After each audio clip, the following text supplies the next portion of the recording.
दोस्तों, जैसे प्रकाश की एब्सेंस ही अंधकार होता है, वैसे ही ज्ञान की नामौजूदगी ही अज्ञान होता है। आज मैं आप सभी का अपना गौरव बेग इस वीडियो में आपके साथ साझा करूंगा हमारे ही शरीर के बारे में एक ऐसा ज्ञान जिसे सुनने से, प्रयोग करने से हम हमेशा स्वस्थ रह सकते हैं। हम अपने शरीर में जो बीमारियों का निर्माण हो रहा है, उस निर्माण को बंद कर हमेशा पूरी तरह से स्वास्थ्य को एंजॉय कर सकते हैं। इसलिए इस वीडियो में मेरे साथ अंत तक बने रहें। यदि अभी तक आपने हमारे चैनल को सब्सक्राइब नहीं किया है तो सब्सक्राइब करें। दोस्तों, हमारे शरीर में मीडियम की बात करें तो मीडियम दो प्रकार का हो सकता है, एक अल्कलाइन, दूसरा एसिडिक, यानी क्षारीय या अम्लीय। अब इनका पैरामीटर्स क्या है? हमारा शरीर न्यूट्रल स्टेट में यदि है तो 7 pH का स्टेट न्यूट्रल स्टेट है। अब यदि 7 से नीचे स्तर गिरता हुआ आ रहा है तो हमारे शरीर में अम्ल यानी एसिड बढ़ रहा है।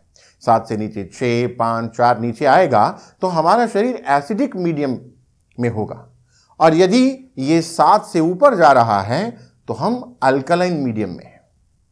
दोस्तों, हमारे शरीर का जो आइडियल लेवल है दैट इज 7.5 pH लेवल। हमारा शरीर किससे बना है? अब हम कहेंगे ऑर्गन से बना है। ऑर्गन किससे बने हैं? तो हम कहेंगे टिश्यूज से बने हैं। अब टिश्यूज बने हैं, अपने आप में एक इंडिविजुअल एंटिटी है। हर सेल की अपनी एक मेमोरी है, और हर सेल को अच्छे प्रोटीन बनाने के लिए, अच्छी मात्रा में प्रोटीन बनाने के लिए, अच्छी क्वालिटी में प्रोटीन का निर्माण करने के लिए एक फेवरेबल pH लेवल चाहिए, मीडियम चाहिए, और वो है 6.5 pH टू 7.5 pH।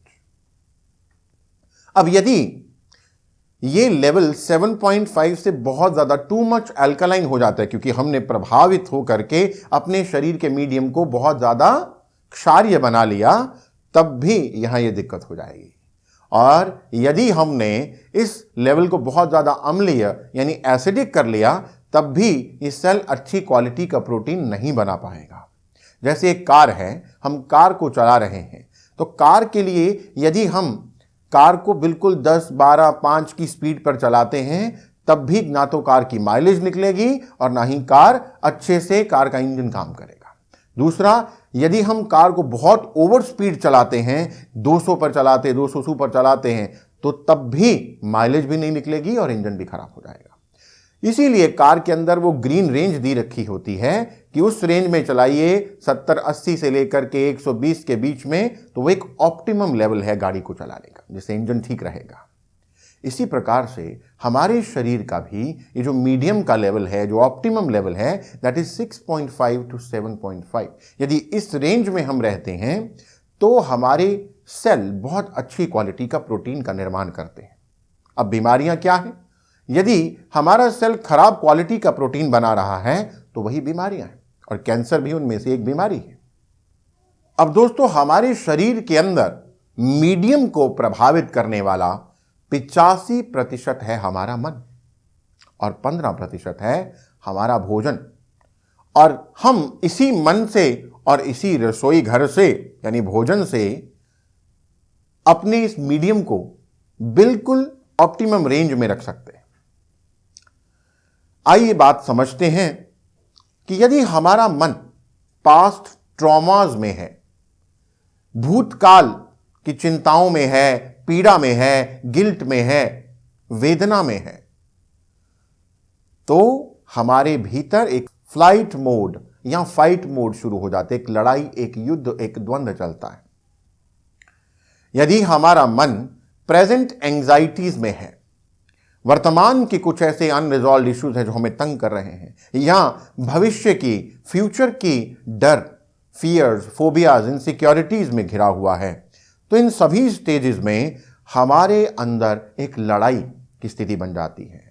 हमारे ये लड़ाई जो है वो एक एक सेल के लेवल, सेलुलर लेवल तक चली जाती है, और उस तनाव में हमारे सेल्स खराब क्वालिटी का प्रोटीन बनाते हैं। हमारा मीडियम चेंज हो चुका होता है, हमारा हर सेल खराब क्वालिटी का प्रोटीन प्रोड्यूस करता है।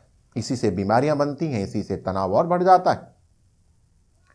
इसलिए खूब एंडोर्फिन्स को रिलीज कीजिए, जिसे स्पिरिचुअल हार्मोन कहते हैं, एंटी एजिंग हार्मोन कहते हैं, या एक बहुत अच्छा पेन किलर कहते हैं।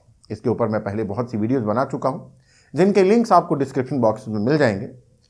दोस्तों, एंडोर्फिन को रिलीज करना बेहद आसान है। खूब हंसिए एक बच्चे के जैसे, खूब खेलिए एक बच्चे के जैसे, परंतु खेल हारने या जीतने के लिए नहीं, हारने का दुख, हारने की चिंता या जीतने के लिए प्रेशर लेकर के नहीं, बल्कि प्लेफुल होकर के सिर्फ खेलने के लिए खेलिए। तो खूब एंडोर्फिन बनाएंगे। ध्यान कीजिए, मेडिटेट कीजिए, खूब एंडोर्फिन रिलीज करेंगे, और इससे आपकी बॉडी का मीडियम भी ऑप्टिमम रेंज में रहेगा। दोस्तों, सबसे बेस्ट उपाय बता रहा हूं, दैट इज योग निद्रा, और ये साइंटिफिकली प्रूवन है। यदि आप योग निद्रा करते हैं तो योग निद्रा करने से आपके ये एंडोर्फिन्स जो रिलीज हो रहा है, ये आपके सेलुलर लेवल पे जो स्ट्रेस चला जाता है उस सबको रिलीज करता है। सेल्स आपके हेल्दी प्रोटीन्स को रिलीज करने लग जाते हैं। आपकी बॉडी का मीडियम क्योंकि बहुत अच्छा हो जाता है, ऑप्टिमम रेंज में रहता है और अल्कलाइन मीडियम रहता है। दोस्तों, दूसरी बात समझते हैं, वह है हमारी किचन। हमारी किचन में छुपा है हमारे स्वास्थ्य का राज। यदि हमारा भोजन खराब है, खराब यानी हम अपनी तरफ से तो अच्छा भोजन लेने जा रहे हैं, रेस्टोरेंट में जाकर के पिज्जा खा रहे हैं, बर्गर खा रहे हैं, पैकेज्ड फूड ले रहे हैं, महंगा खाना खा रहे हैं, परंतु खाना यहां महंगा सस्ता नहीं। यदि आपके भोजन में 65% से 70% पानी है तो आप बहुत अच्छा भोजन ले रहे हैं। परंतु यदि आप पैकेज्ड फूड ले रहे हैं, जंक फूड खा रहे हैं जिसमें पानी नहीं है या ना के बराबर है, तो आप मान के चलिए कि वही आपके मीडियम को अम्लीय कर देगा, एसिडिक कर देगा, और कई बार टू मच एसिडिक कर देगा। और बीमारियों को पनपने के लिए, बीमारियों को बढ़ने के लिए यही एसिडिक मीडियम चाहिए होता है। बीमारियां क्षारीय मीडियम में, अल्कलाइन मीडियम में बॉडी में नहीं पनप सकती हैं। इसलिए अपने भोजन में ऐसे भोजन का चयन कीजिए जिसमें पानी हो, जो आपको, आपके शरीर को क्षारीय मीडियम दे। आप देखिए, यदि आप एक क्यूकम्बर खाते हैं तो आपको कितनी देर तक प्यास नहीं लगेगी, पानी है उसके अंदर बहुत ज्यादा। इस तरह से खूब पानी वाले भोजन का सेवन कीजिए। यदि आप ऐसे भोजन का सेवन करते हैं जिसमें पानी नहीं है, जंक फूड इत्यादि, पैकेट फूड इत्यादि खाते हैं, फास्ट फूड लेते हैं, तो आप मान के चलिए कि आपकी गट लाइनिंग जो है वो डिस्टर्ब होती है, वो फट जाती है, जिससे ये सारा का सारा इन्फेक्शन, ये सारे के सारे टॉक्सिन्स आपकी ब्लड लाइनिंग में आ जाते हैं। दूसरा, आपके जो गट बैक्टीरियाज हैं वो नष्ट होते हैं, जो आपके भोजन को पचाने में सहायता करने वाले थे, अब भोजन पचने के बजाय पेट में, आंतों में सड़ने लग जाएगा। और तीसरा, सेरोटोनिन यानी खुशी का रसायन, हार्मोन ऑफ हैप्पीनेस, जो 90% हमारे पेट में बनता है, उसका निर्माण भी बहुत हद तक प्रभावित हो जाता है। इसलिए आप अंदर से जो खुशी को महसूस कर सकते थे, वो खुशी भी, हैप्पीनेस भी गायब होने लग जाएगी। इसलिए दोस्तों, एनिमल फैट वाला भोजन न करें, आर्टिफिशियल शुगर युक्त भोजन न करें, और ऐसा भोजन भी अवॉइड करें जिसमें पानी न हो या पानी की मात्रा बहुत कम हो। कुछ ऐसे फूड आइटम्स मैं आपके साथ इस वीडियो में साझा करने जा रहा हूं, जिससे यदि आप उनका नियमित सेवन करते हैं तो वो आपको मदद करते हैं आपके शरीर के इस मीडियम को ऑप्टिमम रेंज में रखने में, अल्कलाइन मीडियम बनाने में। जिनमें से शकरकंद, जिसे स्वीट पोटैटो कहा जाता है, जिसके अंदर खूब पोटेशियम होता है, यदि आप इसका सेवन करते हैं तो इट विल हेल्प यू, यह आपको मदद करता है कि आपका जो शरीर का मीडियम है वो अल्कलाइन रहे, क्षारीय रहे। इसके अलावा ब्रोकोली, बादाम, यदि इनका सेवन करते हैं तो आपको बहुत मदद करते हैं। इसके अलावा आप बैंगन का सेवन करें, लाल प्याज का, रेड अनियन का सेवन करें, आप ब्लूबेरीज का सेवन करें यदि आपको मिलती हैं, परंतु ब्लूबेरीज जिसके ऊपर शुगर कोटिंग ना हो रखी हो, कभी भी मिले जरूर खाएं, नेचुरल फॉर्म में खाएं। दोस्तों, एक और चीज तो भारत में लगभग हर घर में होती थी, और वो है तुलसी। उसका सेवन भी आप अवश्य करें। यह भी आपके शरीर के मीडियम को, माध्यम को क्षारीय बनाती है। लेमन, नींबू का सेवन करें।